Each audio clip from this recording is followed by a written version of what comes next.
Chefs Without Restaurants, episode 65 with Brendon Hudson. Two things that we've really kind of been able to focus on with all of the time that we had to kind of adjust. These virtual cooking classes have been great. I mean, it's great because you can have as many or as little guests as you want. Whereas with in-person cooking classes, sometimes that's limited because of space or ingredients or, whatever it is. And then the other thing I think that has been great is that we've really been able to focus on our digital presence through all of this and really focusing on doing, really nice food photography and upping our general kind of presence online, because we've realized that, especially now, your digital presence to somebody, your Instagram profile, your Facebook, your website, whatever it is somebody's first impression of your business. This is the Chefs Without Restaurants podcast with your host, Chris Spear. Each week, I'll be speaking with food entrepreneurs and people in the culinary industry. If you're interested in learning more about our organization dedicated to helping people build and grow their food businesses, look us up on the web at chefswithoutrestaurants.com and .org, and on Facebook, Instagram, and Twitter at Chefs Without Restaurants. Now, enjoy the show.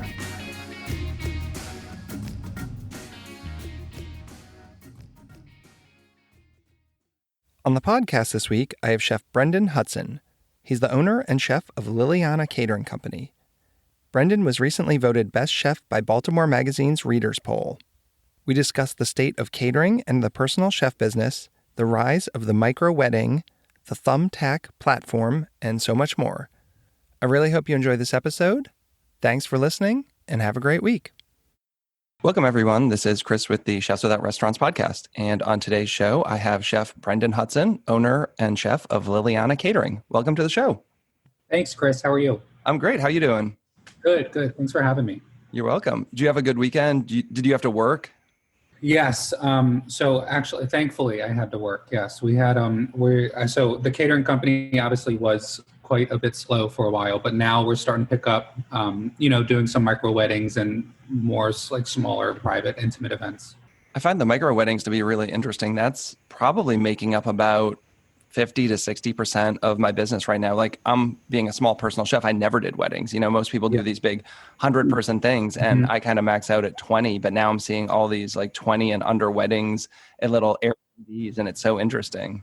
Yeah, it's crazy. I mean, it's, we've never really done micro weddings prior to all of this. So it was definitely like a learning curve for us to figure out, kind of mixing the concept of doing like a private dinner with a wedding at the same time.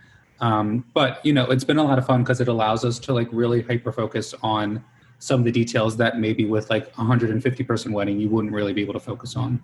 Do you find that the clientele is a little different and the expectations are a little different? Because what I'm seeing is when people hire a personal chef for a dinner, it can be formal, but it's still a little more casual. But now I'm getting these people who are maybe even started planning a wedding with like a wedding planner and a full-blown huge caterer. And now it seems a little more, I think uptight is the word. Like they're more focused on my china and linens and all that stuff that I didn't have to deal with when I was doing a personal chef. And I didn't know if you've seen that at all with the No, totally agree. I mean, so before all that, we are obviously like a full service catering company. So we were doing larger events, but, usually with the smaller events that we were doing, they're, like you said, they were usually less focused on the nitty gritty of everything and just wanted it to be, a fun night where they could have friends over and enjoy the food and kind of keep it, no white tablecloths or anything crazy like that. But now what we're seeing is they want, a certain type of tablecloth and a certain type of glass and all these different utensils and silverware. And it's, I think they're trying to accomplish that large scale wedding and want all the details and the aspects of that, but paring it down to 15 people, 20 people, which is difficult for us to do because, the more expensive things get, the smaller your profit margin gets. Well, and you have a staff. How many people work with you? So usually we have about 5 people who work with us on a consistent basis, and then we kind of contract out like servers and bartenders and chefs and stuff like that. But through all of this, I've had to lay off 3 of them. So it's now just myself and 2 others, or myself and 1 other, who we just kind of, have been doing the communication and emails and organizing and stuff like that. So let's take a step back. How did you get into food? Was this something you were always interested in? Were you growing up interested in food? Did you start working in restaurants at a young age, or how did you find yourself here? Yeah, so my grandfather and his father actually opened up Villeggia's downtown Little Italy. So I quite literally grew up in the apartment above the restaurant for like the first 5 or 6 years of my life. And so, was in the restaurant industry from as far back as I can remember. And then as I got older into like my, preteen years and then through my teens, I started to work in the restaurant doing front of house and then moving into the back of house. And I fell in love with it. It was just somewhere I felt the most comfortable. I loved food. I loved cooking food. I loved seeing the reactions on the clients' faces when you would bring them the food, all of that stuff. So I think it was kind of destined for me at a young age to go into this industry. And then did you go to culinary school? I did. So I went to, graduated from Gilman in Roland Park in 2012. And then I just went straight to the Culinary Institute of America up in New York, in Hyde Park, and then did my 2 years there and got my associates. And then I did another 2 years and got my bachelor's in entrepreneurship. So going for entrepreneurship, did that mean that you knew you wanted to open up your own business? I mean, a lot of people go to school just for culinary and then the entrepreneurship comes later. Did you have that vision? Not particularly. I think, so the class that I was in, we were the first class where they actually offered the entrepreneurship program, and it just sounded very interesting and very cool. So naturally I wanted to try it, not really knowing that, I was gonna, after this, open up my own business or even thinking about that. But as I was kind of doing it and I was realizing that, this is something I'm really passionate about, having my own project, being able to see the project from start to finish and then kind of cultivate it throughout the whole thing. Whereas, sometimes when you're working for somebody else, your limitations of your creativity are sometimes, you hit a roof sometimes. Whereas doing it on your own, it's really up to you how much or how little or how creative you can be. So when and how did you start your business? Did you do it on the side? How long has it been going now? Yeah. So it's been open officially for about 4 years now. But in culinary school, I would go around, and this is very common for the students up at the CIA. You would go and do like little private chef gigs in the immediate area for different clients or couples or whatever it was. And it's great for them because they live so close to such a such a high-end culinary school. They can just have their pickings of whoever they want to come cook dinner. So I got into that in my bachelor's degree, so the last 2 years, and I really love that because it combined like my two favorite aspects of cooking. Number one, really being able to like focus on the ingredients and the plating and the quality of everything, and then number two, also being able to interact with the client at the same time and like talking to them about the food, seeing their reactions, starting a conversation. Where sometimes, at least in my experience, being in the restaurant and being in the back house, you don't get that kind of client interaction. You're just throwing food out and, hoping that the front of house doesn't come back with a plate, essentially. So that's kind of how I got into the whole idea of wanting to do catering as opposed to opening up like a storefront, because I know with catering, you still get those two aspects together, which was, really exciting for me to figure out that there was something out there that still combined everything I wanted to do, and I could do it on my own at the same time. I think that's the best or worst part of the personal chef and catering thing, depending on your personality, because you're on show. A lot of people ask me about, what are some tips? How do you get started? What do you need to do? And I always let them know, you have to be comfortable. You're in someone's kitchen, you're in their house. Most of them want to interact with you. The bigger parties, I tend to find that I'm more of the help.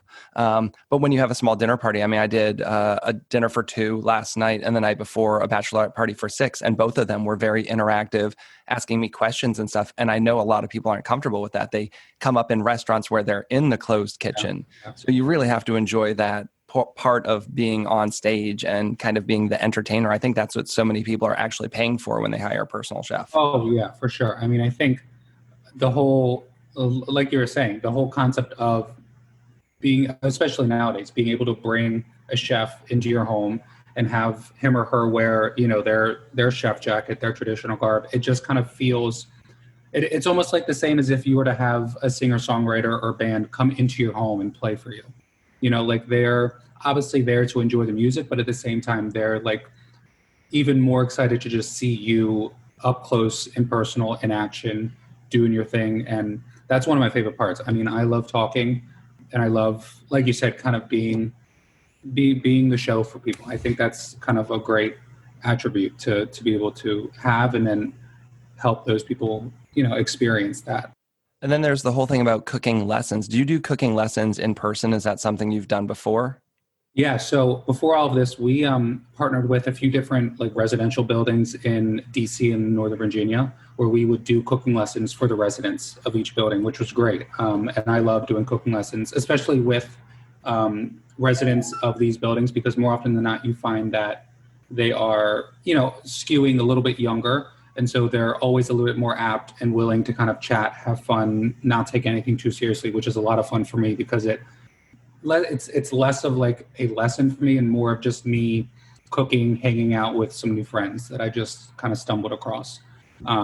So that's great. And then, with all of this, we've transitioned into doing virtual cooking classes. So we just use a platform called Crowdcast, and all of the residents can still log on, use the chat. They can bring their video up if they want to. And while it's not the same type of social interaction that I prefer, it's still better than, not doing them at all.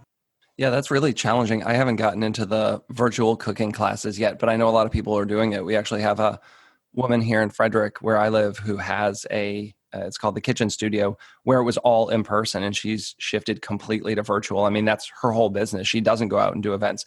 So her whole business was totally decimated when this thing happened, and had to figure out, how do you still make money? And she's been pretty successful, I think, converting to 100% virtual cooking classes, but, it's obviously not the same. Yeah, no. And I mean, I think there's pros and cons to every situation. To this situation specifically, the pro is that you kind of learn, you're forced to pivot. You're forced to pivot your business. And so you might learn a different avenue that you maybe haven't explored before. That is something you can continue to, go down and explore after all of this is over. The con obviously is that you're just thrown for a whirlwind. It's like you don't really ever know what's going on. You don't have a timeline for when things are going to end. So you just have to kind of keep chucking through the mud to try to get to the other end. Were you completely unemployed when COVID hit? Like, did you have a period where you didn't work at all? Yeah, I mean, so I know, at least for us, it started to really hit us hard in March. And then so March through basically July, we had nothing. Like all of our events were canceled or rescheduled. No one was scheduling anything new, obviously. And then all of the, like while we were trying to pivot, all of our like cooking classes and all those other kind of like miscellaneous events that we do, the corporate partners had canceled all of those. So we were kind of, I was a little nervous for a little bit. I was like, this is a bit crazy to just go from, what was going to seem like a normal, beneficial, profitable year to, within a week, it felt like everything being closed, shut down, canceled, and rescheduled. So you really have to pivot quickly. And you have overhead. I mean, I don't have a commercial kitchen, but you have a commercial kitchen, correct? Yes.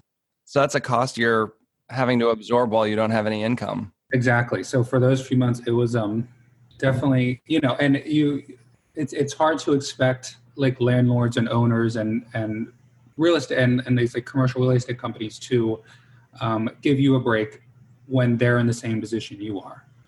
So it's like everyone's kind of in this same position. So we all just kind of have to do our best, work together to see what we can kind of make happen to make ends meet. So thankfully, our owners were able to work with us a little bit in terms of like the cost of that during those months where we didn't have anything. But yeah, it was definitely a nail biter kind of going into it because, I mean, especially with, like you said, the commercial kitchen and then the utilities and all the food we had in here, just trying to figure out ways to use it or get rid of it without totally losing all of that kind of money that you spent on it. So have you found any things that you've started doing because of the COVID situation that you're going to carry on? Like, let's say when we get back to normal, whenever and whatever that is, have you learned anything and have you decided to change your business in any way that you think is going to stick? I think the biggest thing that two things that we've really kind of been able to focus on with all of the time that we had to kind of adjust. These virtual cooking classes have been great. I mean, it's great because you can have as many or as little guests as you want.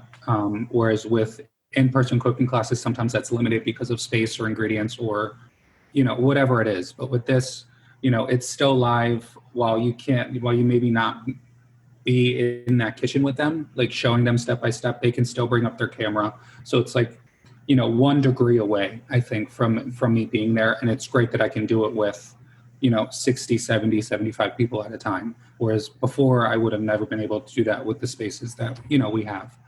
And then the other thing I think that has been great is that we've really been able to focus on our digital presence through all of this and really focusing on doing, really nice food photography and upping our general kind of presence online, because we've realized that, especially now, your digital presence to somebody, your Instagram profile, your Facebook, your website, whatever it is somebody's first impression of your business.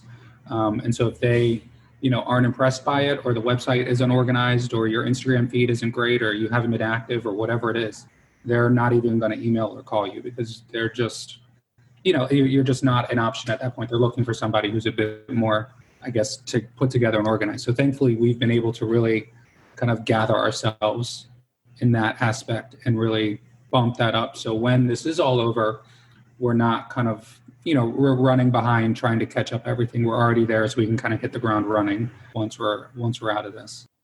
Yeah, I've talked about this with other guests. I think you have to look like a legitimate business, right? Because there's also so many side hustlers out there. And I'm not hating on that. I did that myself. But I think when someone's looking to spend potentially hundreds, maybe even thousands of dollars on having someone come in their house, how you present yourself, like you said, that's the first impression. And if it looks like you're just some guy who's, making food out of his home kitchen and has maybe never done this professionally and isn't very organized, like, is that the person you want to hire? And I think a little time, money spent in that area goes a long way. Oh, for sure. And, speaking to exactly that, I think there are a lot of side hustlers out there that are doing this, especially during this time where they're realizing, okay, I'm laid off, I'm furloughed, whatever it is. Let me explore this hobby, or let me, devote some time to this, which is great. But at the same time, like you said, there's clients who are fine with that and kind of looking for a much more casual, looking to keep it as cost effective as possible. And then you have the clients doing the micro weddings where they want somebody who's established, who has a background and a reputation in the field, where they don't have to stress about, if they're kind of taking a gamble. And I'm going to go back. I've got to find which episode this was, but it was on one of my very first podcasts. It was probably within the top 5 where I said, right now the economy's good. Everyone's got their hands in the pot. Everyone's doing really well. I said, when the economy collapses, not if, but when, the ones who are going to be left standing are going to be the ones who have a presence and who look professional. And I said this back in like November, December, without any idea that this was coming. And that's exactly what happened. And now all these chefs who were in restaurants are trying to get in the private chef game. Yeah, and even though there may be established chefs, because they haven't been doing this, people are finding guys like you and me who are established personal chefs and caterers and stuff. So always trying to stay 1 or 2 steps ahead, because you never know what's coming. Yeah, and that's the most important. I think especially with all of this, taking this time to even further distance yourself from whoever your competition may be, kind of trying to think of what questions or concerns clients may have and addressing them before they even get to your Instagram or to your website or to your Facebook. So, so you have a better chance, a better idea as to whether or not they're going to submit a lead, whether or not they're going to contact you.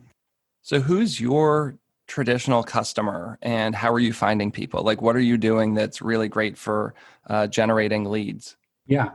So we recently, well, maybe not recently. So before all of this, we were on Thumbtack. We signed up for Thumbtack, which is a great site. It's a lot like Angie's List, or a site where a consumer can go and look for pretty much anything in terms of different professionals to have come help them do things for them.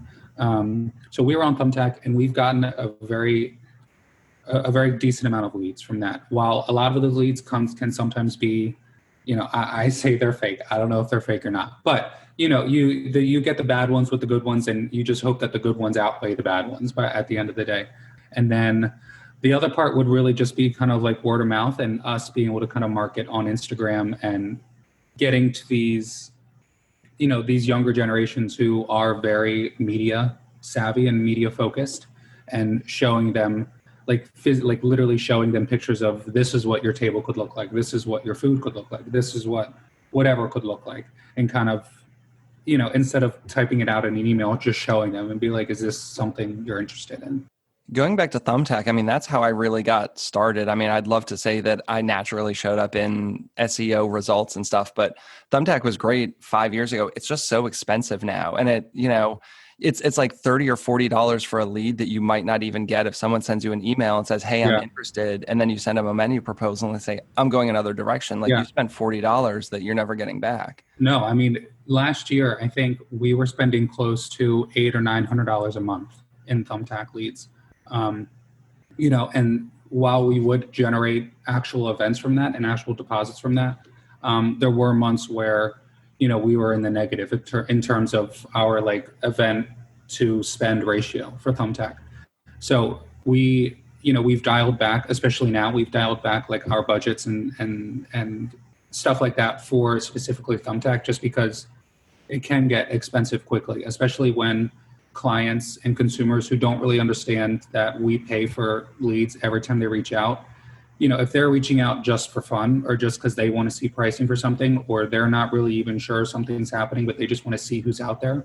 While that's all well and good, it's still difficult for us because, like you said, we're still shelling out $30, $40, $50, $60 for these leads, and nothing comes of it. And I don't think they love it, but I've talked about this. I put it on the podcast. I've done blog posts, like just the whole kind of pulling back the curtain and letting customers know that we are paying like a crazy fee for that.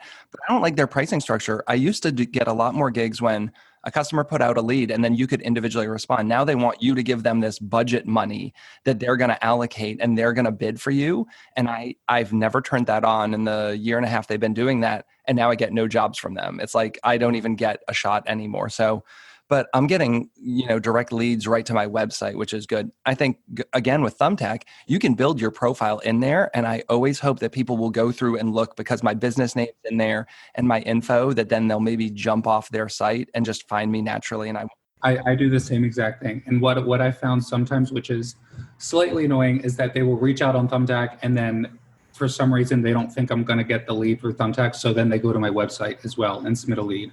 I'm like, I wish you would have just done it through my website, because then I wouldn't have to, I've had to spend that money to do it. But that is, for anyone else who's kind of using Thumbtack right now, I don't know if it's a loophole or not, but being able to incorporate as many different kind of like hints in your Thumbtack profile for them just to go to your website, whether it's like to check out your portfolio or whatever it is, it's kind of like a built-in free marketing tool. Yeah, I don't know if they scan emails. Like, I don't know if they do editing. I know with like Airbnb, like if you put your phone number or email address, like Airbnb website blocks it. I don't know if Thumbtack does that, but when someone contacts me or when I reach out to them, I send them an attachment that has all my info on there. And I'm always kind of hoping that like, maybe then they'll bounce over. I'll say like, if you're interested, contact me at perfectlittlebites@gmail.com. And I don't know if Thumbtack like screens that stuff or not. I'd be really interested to know if that works, but Airbnb is very similar. I try and work with Airbnbs to get business, and it's really hard to reach out to an Airbnb account if they don't have a name. Like there's really cool places, like I work with the Fingerboard Inn here in Frederick. You can Google Fingerboard Inn and find their website.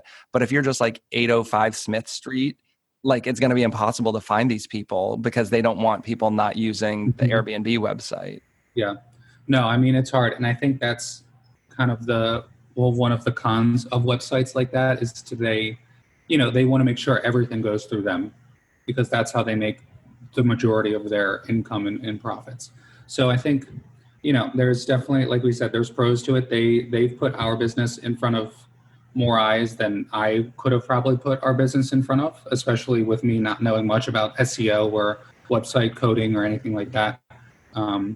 So, I'm still thankful for it, but we're just slowly trying to figure out other ways, I guess, around it without having to spend so much on the service. Well, that's where I'm hoping to grow Chefs Without Restaurants is kind of like a free version. Like I've said a number of times, I want to be like the free version of Thumbtack because I have people all the time. This morning, I got contacted for an event. I can't do it because I'm already working.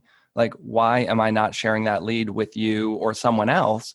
Because I've already got it. And then hopefully you'll share something with me. Like, if you can just build a big enough network where you could kind of be free sourcing all this information, let's put these guys out of business. Like, they're just a bunch of tech bros in Silicon Valley making money off us. They know nothing about the food business. Thumbtack isn't even a food business. I mean, they just as soon find you a plumber or a lawnmower as a chef. They're not invested in the food industry. So how do we kind of, steal that business away from those guys? Yeah, no, I mean, that sounds like a great idea, kind of doing like a peer-to-peer type app or website or whatever it is, and even like the Facebook page that you have now, I think is a great space to, post different, I know there's some members who are kind of scattered around the country, but, still, like you said, if we have an event that we're already booked that day or whatever it is, I would much rather try and give that client to someone else I can trust or someone else who I know has a decent reputation. It's just kind of sending them back off into the void, trying to find another catering company. And then you're still providing a service for this customer. I mean, that's hopefully going to resonate on some level that, wow, he was really great. It's not his problem, but he still found me a chef for the event. So what's your travel radius? How far are you going out for events? So we go, it's weird because we are based in Baltimore.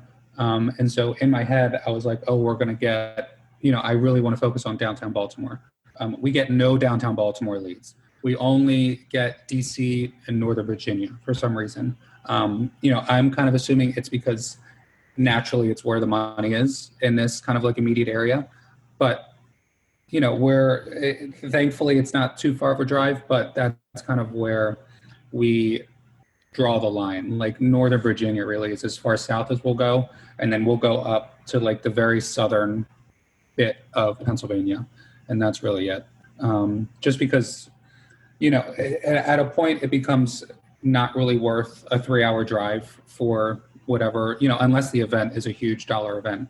That's just a lot of time, gas, and money you're spending on whether it's your catering vehicle, your personal vehicle, whatever it is, just to get there. Not even taking into consideration the time you'll spend there and then the time it takes to get home. Yeah, I'm in Frederick, Maryland, and we have a great food scene. There's some money here. I'm both in the Baltimore and DC market, and I always thought my business was going to do really well here. And I'm in the same boat as you. I'm totally Northern Virginia, DC. For me, I'm a lot closer to DC than you are, and it's worth doing. I've actually changed my information on my website just so it shows better in search results because I've had Frederick, and Frederick was in my logo.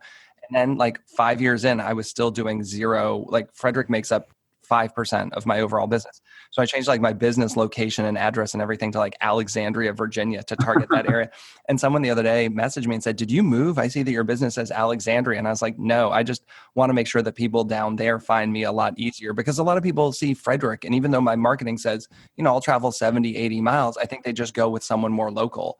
Yeah, for sure. While I want to grow the local, I've tried so many things and it hasn't really worked out. So I'm just really trying to target in that Metro DC area. Yeah, I mean, that's the same with us. We were trying for like the first 2 years to do, like we tried, I want to say 6 or 7 different marketing strategies and promotions that we were trying to do to get Baltimore businesses and Baltimore residents, involved in our business. And it just wasn't clicking. And we were seeing, without us even really doing any work or marketing towards DC or Northern Virginia, that's where 80 to 85% of our business was coming from. So it just made sense at one point just to shift, all of our money and effort and time into marketing in that area because that's where, we're seeing the biggest return. And I think there's a difference between catering and personal chef. And you do a little both of those. But what I've found is people always look for caterers, but the personal chef thing is still relatively new. And I feel like the people in DC and Northern Virginia are maybe more used to seeing that and hiring them. So they'll look for a personal chef. Whereas like, I don't know, in Frederick, people still don't realize it's a thing. I tell people I started this 10 years ago and they're surprised. Like they've never heard of someone coming into your home and cooking for you. But in DC, you can hire people to do anything for you, I guess. Yeah, I think it kind of comes with kind of like that big city feel. Like I used to live up in New York and New York City, and you could literally hire anyone to do anything in New York City. So I think that's kind of just the same thing in DC, and maybe smaller cities like Frederick, like Baltimore, like Annapolis. They're maybe not aware of it, don't really think they need it for whatever reason. So I think it's a benefit, at least for us, that we still can offer, catering, because everybody knows about catering. They know that they kind of know how the process works. But, at the same time, private chefing is kind of where I started and where I kind of fell in love with the whole catering-esque business. And so I still definitely offer that to all of my clients, because it's just a time really for me to relax and decompress and get back to kind of doing what I love the most, doing like you said, parties for 2 or 3, and just really be able to interact with them. Did you ever work in restaurants, like post culinary school? When you got out, did you do a run in restaurants or not? Yeah, so I worked in Graffiato in DC in Chinatown for a little bit, and I realized that it just wasn't for me. I felt way too disconnected from everything. It felt like nobody, at least for me, it didn't feel like anybody really had a passion for what they were doing there. Like they were just throwing out food to throw out food, and then they were just counting down the time until they were off, which is fine. I totally get that. But if I'm going to spend so much time somewhere, and I already spent so much time in culinary school learning the tricks of the trade and tics and techniques and all that, I want to love what I'm doing, and I want to love where I am and who I'm working with, and everything about it. So, while you can't really have your cake and eat it too, I'm doing my best to do both. Wow, Graffiato is quite a moment in time in the DC culinary scene. And look at how quickly things can change on a dime. I know. A lot of people who worked within that restaurant group kind of moved on. Yeah, thankfully I wasn't there when everything was happening. But it's crazy how quickly things can turn around. I will say one of my favorite things, I don't know if you're ever there for any of the industry nights, but I always thought those were a good time when they brought in chefs. I think I went to like 8 of them, and that was always really fun. I would go just based on the guest chef that they had brought in, and I always seemed to know a lot of people there. But even then you could see some of the bad behavior that maybe went on at the behind the scenes. It was like a little glimpse into it. But the restaurant scene isn't for everyone. I'm definitely not a restaurant guy. I've actually told people, like, I've never really worked in restaurants. I was more drawn towards catering and then contract food service. And within contract food service, I did a lot of catering, but that idea of special events as opposed to just the grind of putting up, 500 plates in an evening. Yeah. And I think that's kind of hard, especially coming from culinary school where there's definitely egos involved, and those who think, the chefs who work in restaurants 7 days a week, 12 hours a day, think that for some reason they're more important and more talented than, a private chef who maybe works 4 days a week and is actually able to have a social life. I think at least that's something I've kind of experienced in terms of, talking to other chefs and kind of telling them what I do, and them not really taking me seriously. But, I don't really let it bother me. I just kind of say, well, you don't really seem super happy what you're doing, and I'm more happy than I could ever be because, number one, I'm running my own business, and number two, I get to do everything I love at the same time, and I'm not doing it 24 hours a day, 7 days a week. But I think that's one of the biggest things that I've kind of, come across in the 4 years of doing the business in terms of, the perception that caterers and private chefs kind of have in the industry. Yeah, I've said I started Chefs Without Restaurants because I kind of had a chip on my shoulder. But, I've talked to a lot of people with this whole idea of imposter syndrome because, my last job, I worked in a retirement community, right? So I wasn't a real chef. I have a 4-year bachelor's in culinary from Johnson & Wales and started cooking in 1992. But, I'm not a real chef because I cook at a nursing home, Yeah. And have spent a number of years in catering and had worked at IKEA. But it's like you get to the point where you just, get over that. It's like, oh, when I worked in that nursing home, I was getting paid really well. I had 4 weeks vacation, a 401k. I had every other weekend off. You're just hating. You're working 80 hours a week at $12 an hour and you hate your life. That's not my problem. And just kind of coming to terms with that. And then the same with the private chef, friends who say, oh, it must be nice to work 2 days a week. It's like, well, if I make in 2 days what you make in 5, yeah, it is. Yeah. Exactly. And I think the only people who really kind of have that outlook are the people who aren't happy with where they are. Because like on the same hand, I've talked to plenty of chefs who, love their restaurant and love what they're doing and are very supportive and very, communicative with me about what I'm doing. They really truly believe there's something they can learn from me and there's something I can learn from them. So I think it all comes down to, where they are and personally in their life. If they're not happy with where they're at, I mean, it goes for any profession. Their first instinct is to tear somebody else down. Yeah. And you have different stages in your life. I mean, I'm a little older than you. I have a wife and I have kids who are 8 years old. Like I want to spend time with them, but I have a lot of friends who are my age who are still unmarried and have no kids, and they'll spend all the time there. That's great. I would maybe do that too. If I was my age and had no ties, I would maybe rather hang out at work and hang out with those people. But I think once you have like a family, then you really have to kind of look at where your priorities are and how you balance that. Yeah, definitely. So what's next for you? Do you have any big plans with the business? Any growth things coming up, or just kind of trying to figure out how to get through this phase of the world right now?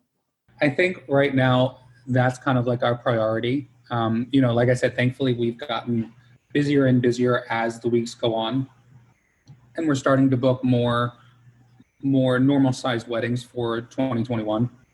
But one thing we have really kind of been wanting to do is kind of do like a ghost kitchen type situation to where, we already have the commercial kitchen space, especially right now with to go and carry out being so popular.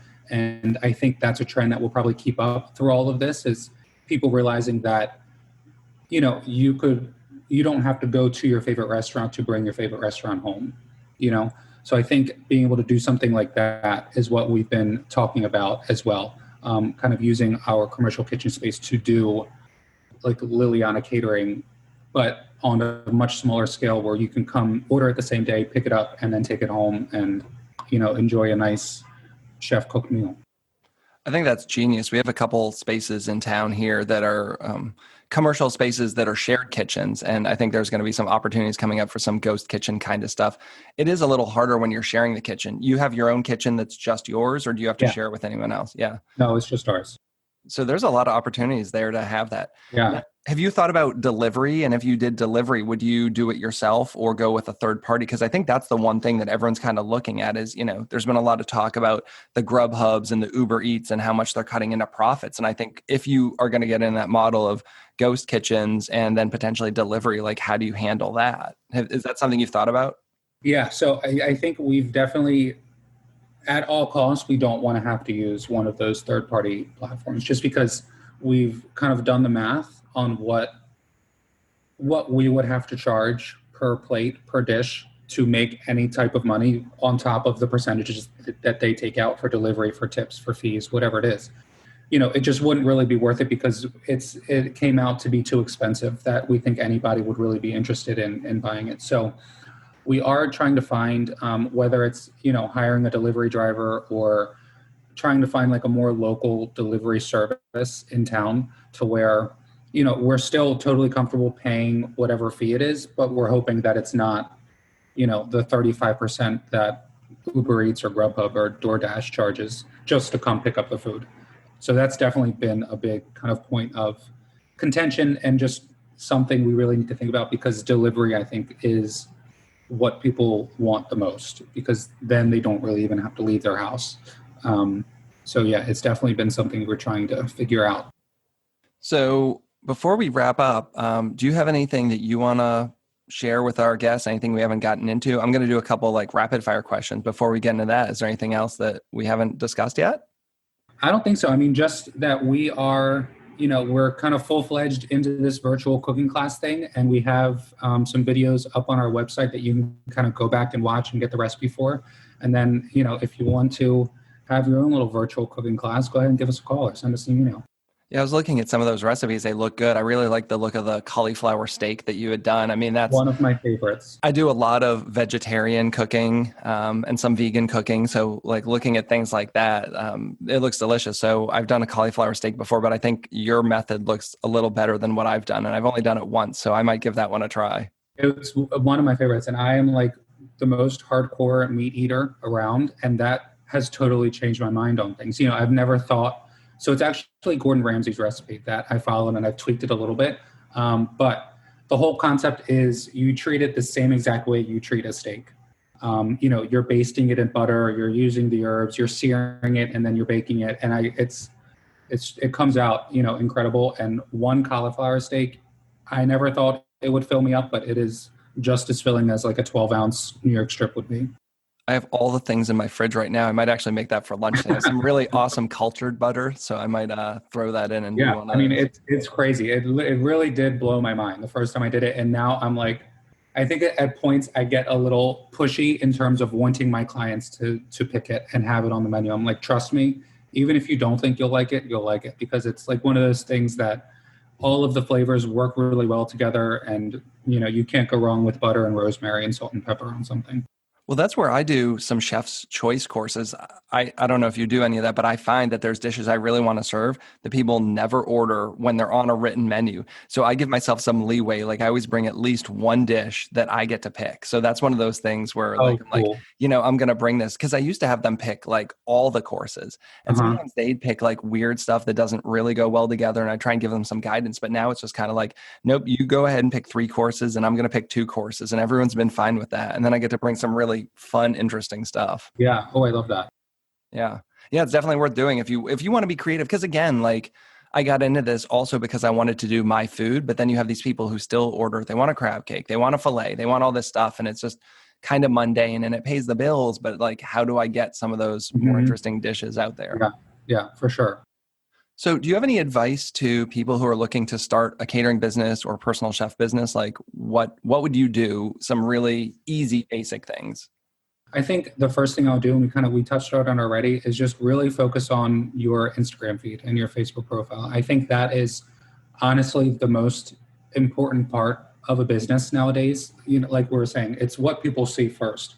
So it's the same concept as if you were trying to pick a mechanic and you go to all these different mechanics' Instagram feeds and you see one guy's posting, twice a day, always has something going on, and the other guy hasn't posted since 2012.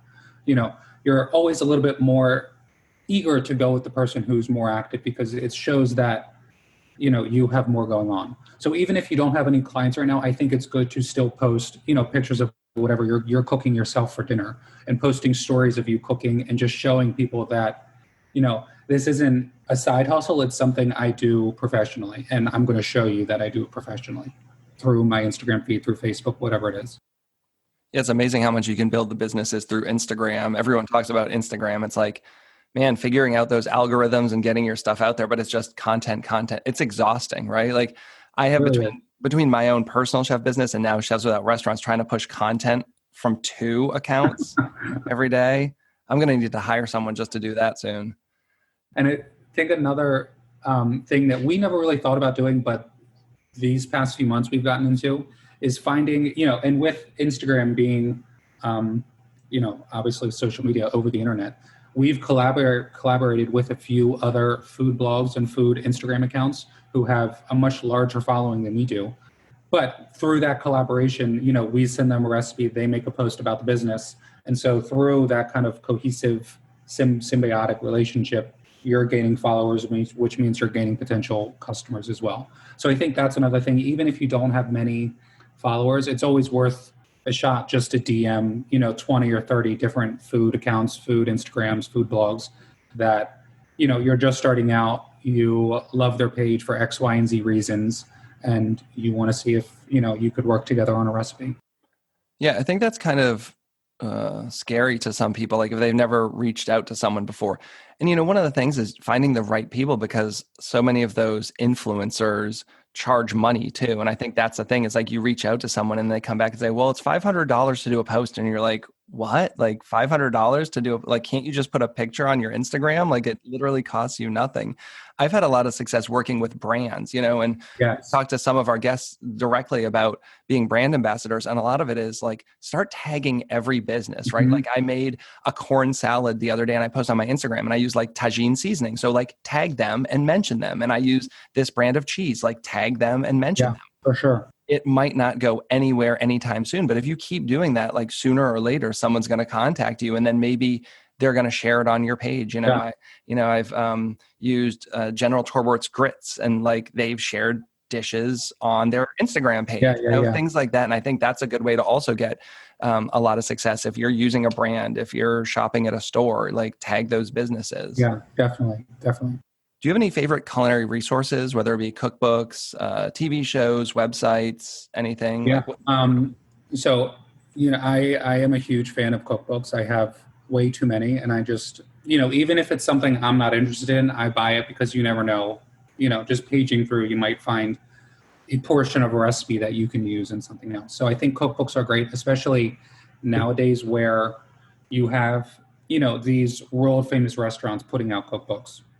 It's kind of your ability to get that point of view of the restaurant, as opposed to trying to like search online for a recipe for X, Y, and Z. You can go in and go into this cookbook and say, oh, this is how they make that, or this is how they make that. And then another thing that I was actually gifted for Christmas last year was a masterclass subscription. And I really thought going into it was going to be more geared towards home cooks and home chefs. But I'm telling you, I've watched nearly every episode of each culinary instructor, and it's like I've learned more in those classes than in some of my classes I've learned up at the CIA. I mean, it's crazy how like in depth they go, and not only teaching you like the history of the dish and the history of the ingredients, but different like substitutions you can do in case you don't have masa or maize or whatever it is to make with tortillas. She'll go in and show you, like I'm talking about Chef Gabriela. She'll go in and show you, you can go to the store and buy this flour and you get a very close replica of it. So it's really helpful for me because those are things I can directly apply to my business, and different dishes I can offer. Like that's where I saw the cauliflower steak recipe was in Gordon Ramsay's cooking class. So I think that has been, it was the biggest surprise for me because I was not expecting at all to learn as much as I was from it. I love the masterclass. So I also have access to that. And I've done some of them. I've done some of Gordon Ramsay's, but I haven't seen that. So I'll have to go back, and they keep adding every day. I'm currently doing the one on negotiating, which comes from like a hostage negotiator. It's really interesting. Like if you're someone who's going into business or just in life, like I have a contractor who's working with me right now, and it's like, how do you talk to them and find some common ground and things like that? So every day I'm watching some masterclass, and it's really great if you can just throw your laptop on your counter while you're cooking. And if it's something you can listen to, I'll put in Wi-Fi earbuds and just kind of walk around and listen to it. But the cooking ones, Massimo Bottura has been one of my favorites of watching those classes. Great. And that's like one of the things. It's like in no other platform or program will you be able to see, the chef of the best restaurant in the world at one point be that personal and that candid with you about his dishes and his techniques and his preparation about everything. So it's like, it is an expensive subscription, but I think it's worth it because you get that knowledge, those recipes, and it's been really great. Yeah, I love it. I also did Annie Leibowitz's photography one because I'm big into photography, and just like I then went immediately like deep into like portrait photography with like all my friends and family and stuff like that. It was really great. Yeah, it's really cool. Well, I think that's all I've got for you. If you have anything else you want to share, I'm going to share all of your contact info in the show notes so people know where to find you. Okay. Yeah, no, that sounds great. Thank you so much. Awesome. Well, to all our listeners, this has been the Chefs Without Restaurants podcast. As always, you can find us at chefswithoutrestaurants.com.org and on all social media. Thanks so much and have a great week. Thanks. Thanks for listening to the Chefs Without Restaurants podcast. And if you're interested in being a guest on the show or sponsoring a show, please let us know. We can be reached at chefswithoutrestaurants@gmail.com. Thanks so much.